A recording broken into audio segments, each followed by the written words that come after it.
to keep this short, but I'm beginning to really believe this is the answer, and that's the pressure valve theory of illegal immigration. The Mexican government is shaky, very shaky. They are in a state of war, literal war against the drug cartels, and they're very, very corrupt.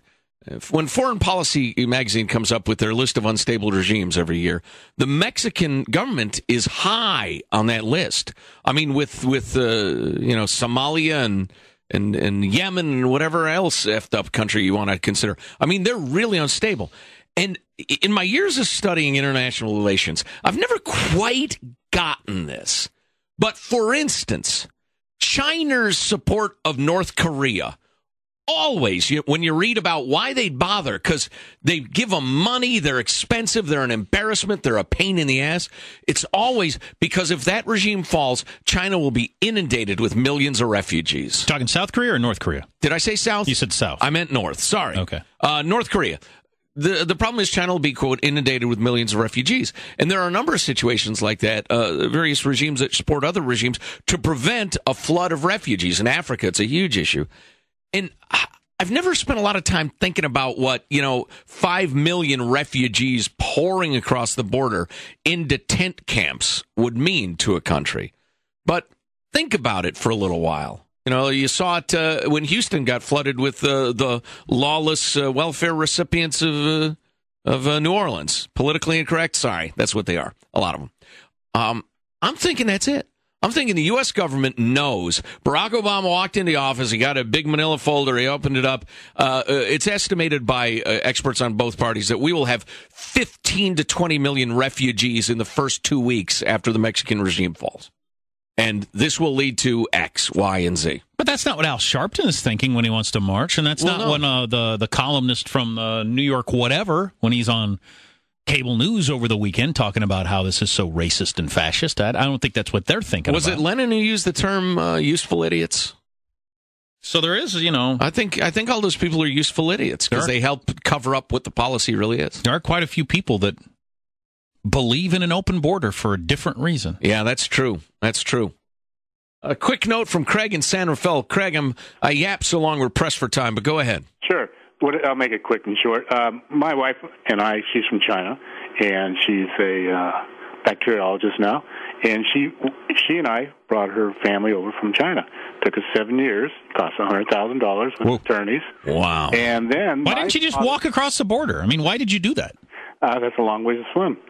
And then my father, who came from Greece, came on a student visa, got his engineering degree, went to work for Bechtel Engineering. So they were both very cooperative and compliant with the law, and so was I. Compliant? I thought we were a nation that welcomes everyone. And my family, half of my family, I'm half Greek and half Native American Indian. I'm Delaware, from back east.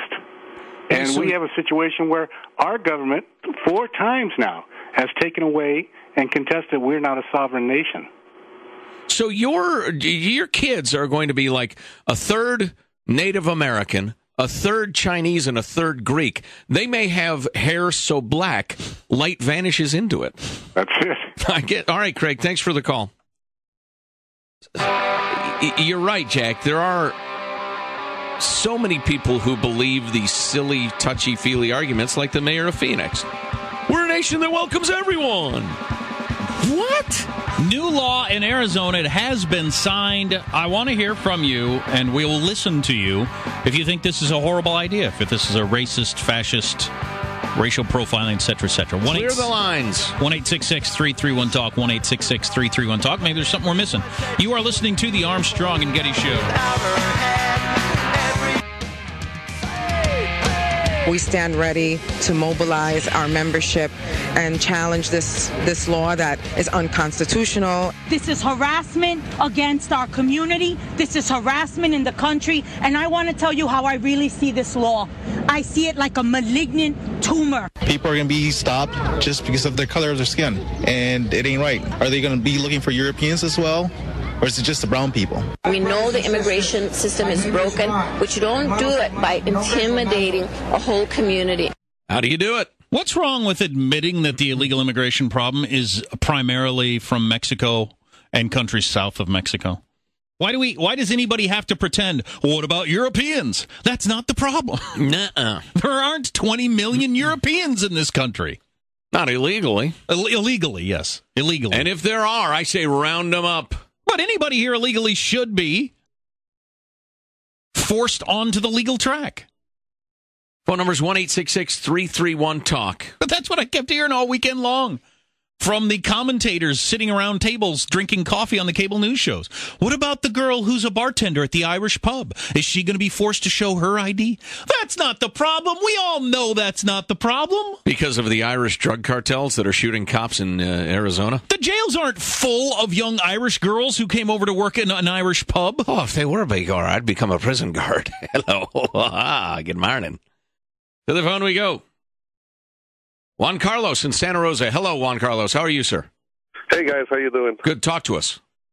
Well, I've been here for the last 20 years illegally. So believe it or not, you guys are talking to an illegal alien. Oh, we have many times. But anyway, good to talk to you. So what's up?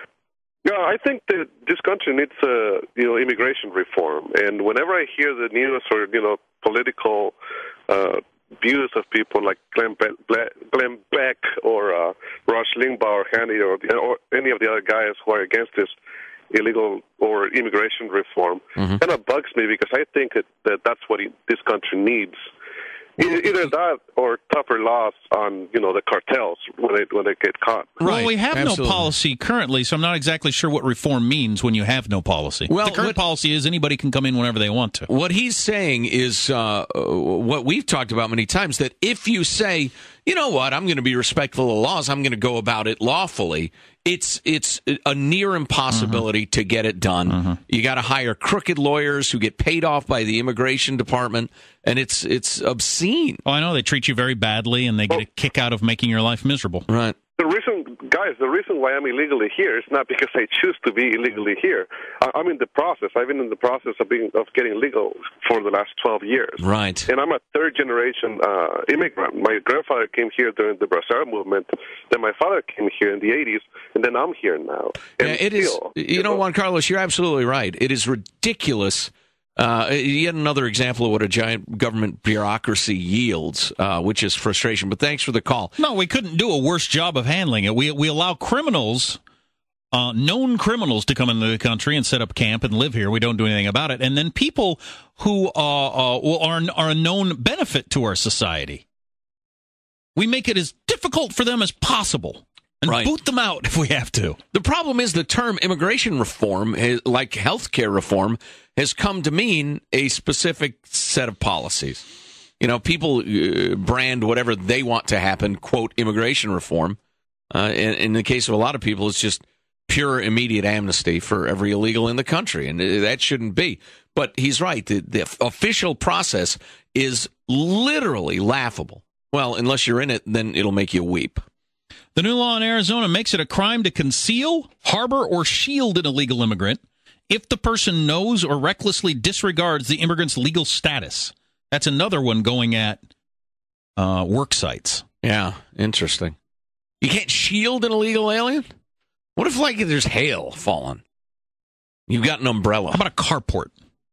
Yeah, what then? It's pouring rain. You say, come on under here. It's all right. It does create a legal defense for... That's funny. The next line deals with what you're... Hail? With your hilarious... The next line... Yes, deals with your hilarious scenario. Yes? It does create a legal defense for someone providing emergency public safety or public health services to an illegal... Oh, there you go. Somebody's bleeding. You help stop the bleeding. You're not going to get busted. Or there's hail coming down. See, we are compassionate. Oh, that's funny. The law actually took that into account.